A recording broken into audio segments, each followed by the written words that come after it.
People often only see the facade of success, but behind it there is a lot of pain, disappointment, and darkness.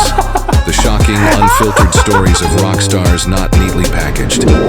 I hope you can face the truth here in this memoir.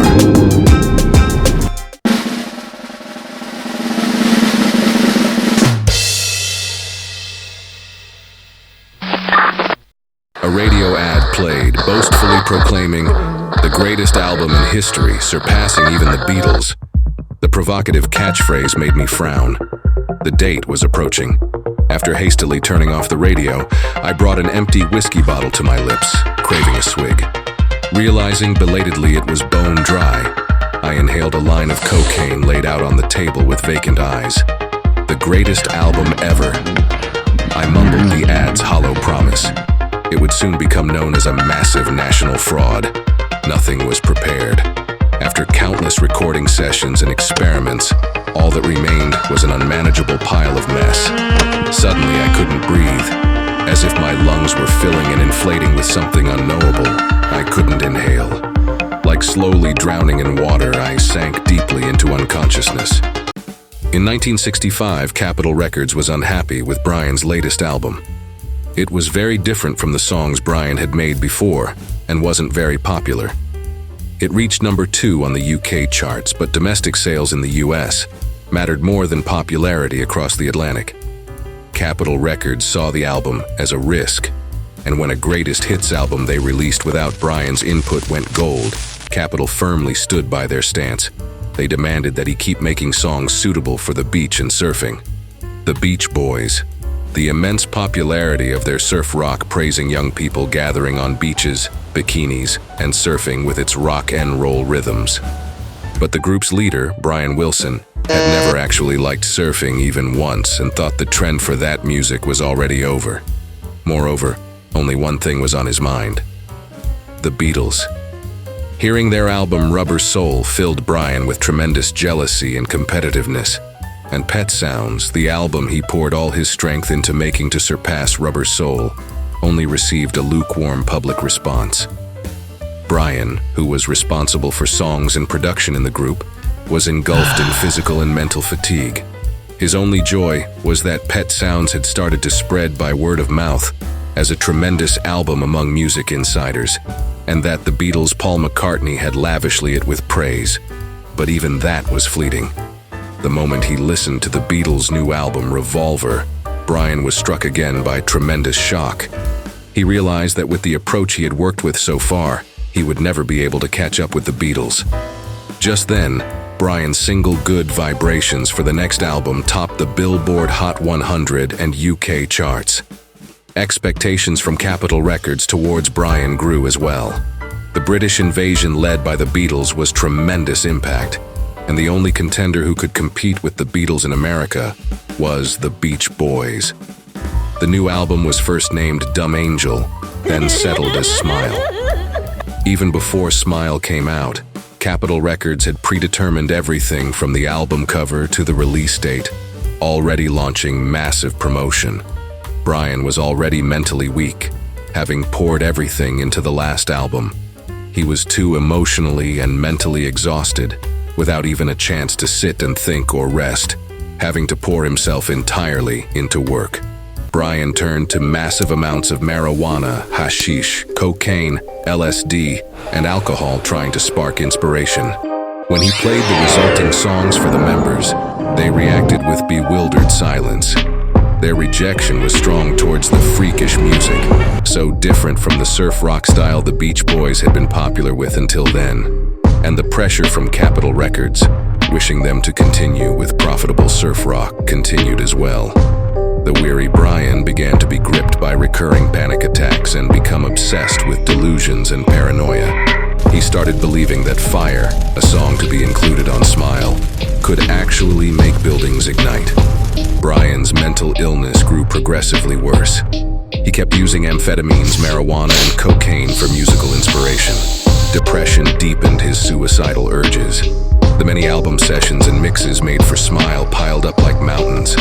Like wandering lost inside an endless maze, he flailed about searching for something better. In February 1967, the Beatles released their new single, Penny Lane's Strawberry Fields Forever. Hearing this song, Brian lost all motivation to create the new album.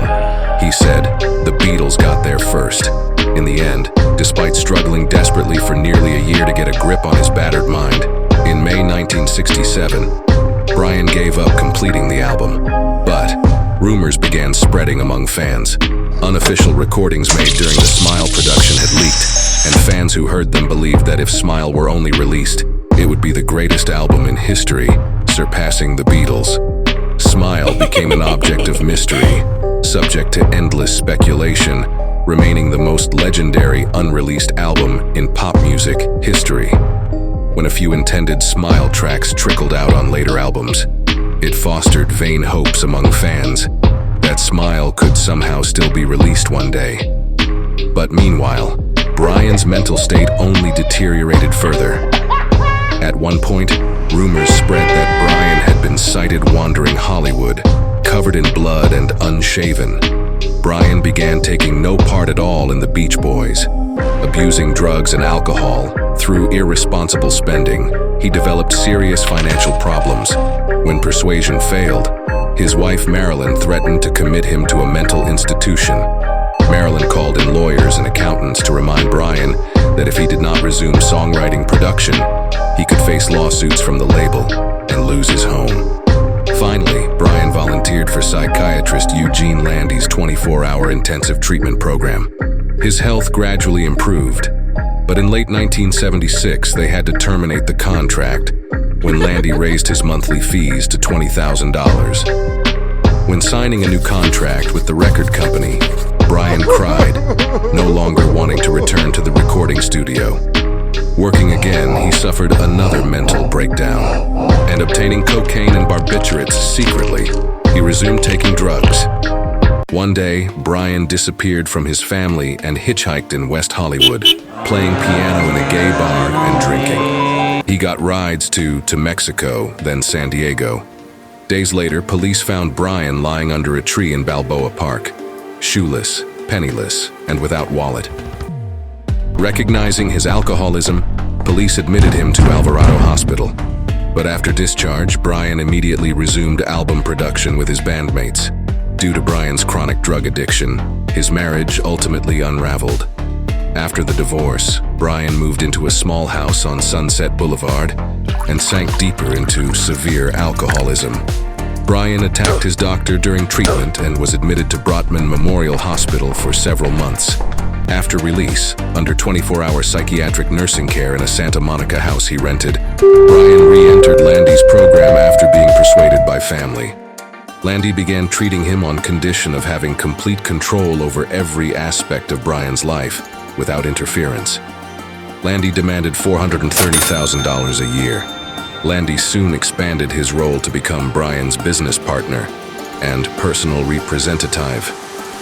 In 1989, Brian and Landy established Brains and Genius Inc. Landy quit psychiatry and surrendered his medical licensee.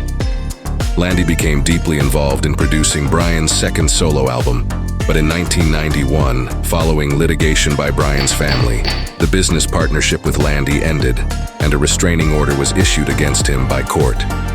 Free of Landy, Brian's creativity and productivity flourished. And one day, Brian astonishingly agreed to perform a concert performing Smile songs in rearranged live versions. To him, Smile represented his greatest failure. Deciding to recreate Smile entailed tremendous fear and pressure psychologically, so this was an enormous decision for him. In February 2004, Brian's Smile premiered at London's Royal Festival Hall, and after the concert ended, a 10-minute standing ovation ensued. Brian cried. The Guardian called it one of the greatest American symphonic works. After 2 weeks of deliberation, Brian decided to record a studio version of Smile. On September 28, 2004, Brian Wilson Presents Smile was released after 40 years. Metacritic gave it a 97 of 100, praising it as a masterpiece. It earned a 9.0 rating from the famously fussy Pitchfork. It debuted at number 13 on the Billboard 200 album chart and went platinum. At the 2005 Grammy Awards, it won Best Rock Instrumental Performance. Brian Wilson, leader of the Beach Boys.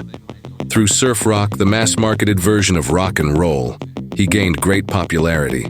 And through endless experimentation with sound, he was a genius among geniuses, influencing countless later genres. But being too ahead of his times, he wasn't properly appreciated. Jealousy and competitiveness towards the Beatles, trying to resolve the excessive stress from this through alcohol and drugs, led him to ruin. Does success come from excessive competitiveness, or does success make someone envious? Brian Wilson, who lived an inscrutable life. Here in this memoir, we tried to unpack his complicated life.